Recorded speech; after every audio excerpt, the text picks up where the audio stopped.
और इसी बीच बीजेपी में भी घोटालों पर मतभेद सामने आने लगे हैं।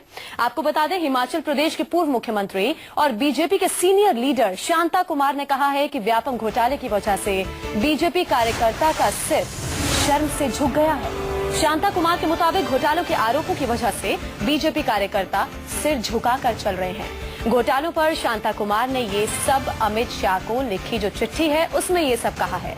ये चिट्ठी 10 जुलाई की है। चिट्ठी सामने आने के बाद शांता कुमार ने कहा कि उन्होंने जो लिखा सही लिखा। शांता कुमार का बयान आपको हम सुनाएंगे, लेकिन पहले आपको दिखाते हैं शांता कुमार ने चिट्ठी में क्या कुछ लिखा है, जो चिट्ठी उन्होंने अमित शाह को लिखी थी। और शांता कुमार ने साथ साथ ये भी कहा है कि मैंने जो चिट्ठी में लिखा है मैं उस पर कायम हूं, जो कहा है बिल्कुल सही कहा है। हमारे साथ बीजेपी के वरिष्ठ नेता और सांसद शांता कुमार जी है। शांता कुमार जी ने एक चिट्ठी लिखी है बीजेपी अध्यक्ष अमित शाह को और उसमें कई सवाल खड़े किए हैं करप्शन को लेके। वो चिट्ठी बाहर आई है, सामने आई है। वो चिट्ठी में आपने जो बातें कही हैं, शर्म से सर झुक जाता है कार्यकर्ताओं का। देखिए, मैंने ये सब इसलिए लिखा है क्योंकि मैं पार्टी का पुराना कार्यकर्ता हूँ।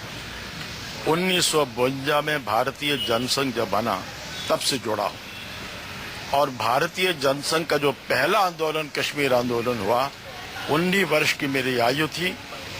जेल गया, सत्याग्रह किया 8 महीने। 1952 में भारतीय जनसंघ जब बना तब से जुड़ा हूँ और भारतीय जनसंघ का जो पहला आंदोलन कश्मीर आंदोलन हुआ, 19 वर्ष की मेरी आयु थी। जेल गया, सत्याग्रह किया 8 महीने जेल में रहा। तब से चला हूँ, चलता रहा हूँ, पार्टी के साथ रहा हूँ।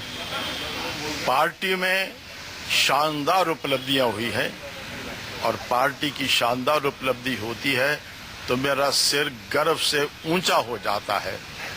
लेकिन जब कभी कहीं कुछ छींटे पड़ते हैं तो मन में पीड़ा होती है, व्यथा होती है।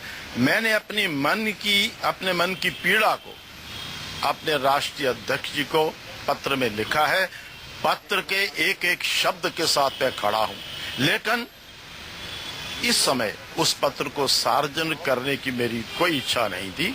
वो मेरे हाथ से अनजाने में पत्र फेसबुक में गया है। इसके अतिरिक्त मैं और कुछ नहीं कहना चाहता।